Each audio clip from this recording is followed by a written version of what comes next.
and I'm pretty proud to meet her at her hotel.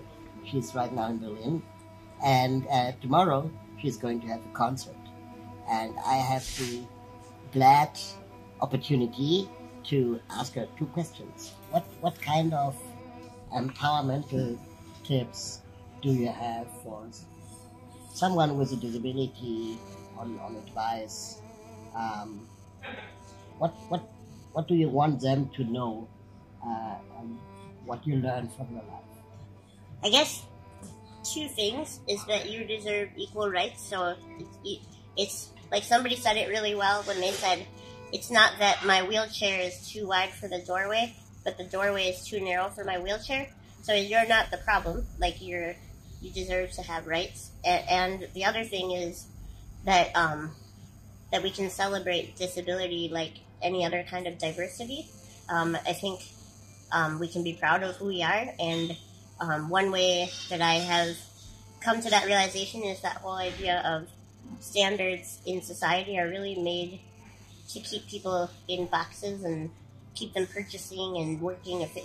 They're kind of artificial. Standards are artificial, so you can be yourself and not worry about fitting in exactly, because if you're free, then it makes people realize that they can be free too, Pushing up through the dirt just like a seed, but you're never quite a flower. You feel more just like a weed, driving through. You want to know where you are going, but the windshield's always dirty, and you never get to see what makes you think that you'll ever get there. What makes you think you deserve to know? Who are you really? Are you so important? Take a look around and watch the world unfold. Watch the world unfold. Watch the world unfold. Watch the world unfold.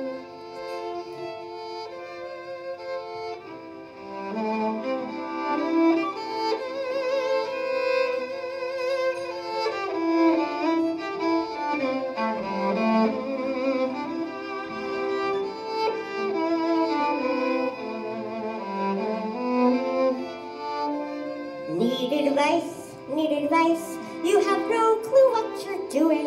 Moral compass it is spinning, an identity unhinged. Where to turn, there's so many opinions, and they're all a little different, and the outlook's getting dim. What makes you think that you'll ever get there? What makes you think you deserve to know? Who are you really? Are you so important? Take a look around and watch the world unfold. Watch the world unfold. Watch the world unfold. Watch the world unfold. So many people say, oh, now that I meet you, I think maybe I should try doing music, because I've always wanted to try, but I've been afraid. And I think it's important just to live, just be who you are, and not worry about society standards so much, and just know that you have value, even if society doesn't see it. And we can find pride, especially among friends in the disability community. We can find pride and work together for securing our rights. So that's the advice I would give, I guess. Nice. Yeah. And now you are a very famous musician. What do you think can the art industry do better to accommodate or facilitate people with disabilities in doing their arts? Yeah, I think it's sort of like with the media. We need better representation. So I think arts organizations could be looking for disabled artists to feature more regularly, and then making sure, obviously, that the venues are accessible. And one way that I think this would move faster is if we could discuss the issue of accessibility more publicly, so that other artists, even if they don't have disabilities, they could start noticing if the venue is not accessible so that they can say, well, this isn't okay because I want it to be open to everyone. And so kind of spreading awareness about what it means to be a disabled music fan or musician and like what you need, just making that more publicly known, which is why the media and the arts work together so well to spread that message, you know? So yeah, representation. Are there any famous artists who fight for the rights of disabled people? The one other artist I know of is Gaelynn Lea. She has OI as well, osteogenesis imperfecta. She's in a hip-hop group called Wheelchair Sports Camp. Okay. It's kind of a joke because she never went to sports camp, but she didn't like the name of it, so she made that name of her band. And she's always advocating for disability rights and also homelessness rights, and just kind of realizing that we're all connected. You know, all social justice is tied to fighting oppression, right? And so she's very vocal for all different groups. But she's very cool. And I'm sure there's more. That's the thing, is I only know so little, and that's why I want there to be more visibility, because I know there's lots of other artists out there.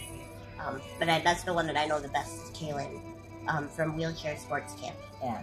And last question, when I travel through Germany and visit some places where art is happening, like theaters and other concert halls, I always have the feeling that it is accessible, but only for the audience. Yeah. But never the stages. Yeah. How is it in the US? It's basically the same. So I'm working really hard. That's the one thing that I have committed to in the last year, is not playing on a stage that's not accessible. So if the venue doesn't have a ramp, then I just play on the floor, because I don't want them to... I started noticing that every time I would play at a venue and have them lift my chair onto the stage, dangerous. It's dangerous, and also it didn't encourage them to change. Yeah. It just kind of kept the status quo. Yeah. And so now I've said, no, I won't have you lift my chair. I'll play on the floor, or you can build a ramp. And I give them instructions, like a YouTube tutorial on how to build a ramp. And so I'm making that a non-negotiable thing, because lifting the chair wasn't ever going to create change. So and it's also about dignity. Exactly. Yeah. And it's very second class citizen if you have to be lifted onto the stage. So I think that one message, in terms of the circles where I've performed, has started to spread, and that's pretty nice to see. Nice. But it's slow, and it means that you just need to keep saying it. And I think that that's another area where artists could speak up, even if they don't have a disability. If they notice a stage isn't accessible, they can say it too, not just us, you know? I think it could be all artists can stand up for accessibility better. Yeah. Nice. Yeah. Thank you very much. Yeah, I'm excited It was a for pleasure to meet tomorrow. you. Yeah, you too. Thank you so much for chatting, Raul. Yeah. Yeah, thanks. Carry these words deep in your chest, too hard to release, and lay them to rest. When the bitterness creeps in, how do you keep it under control from robbing your soul?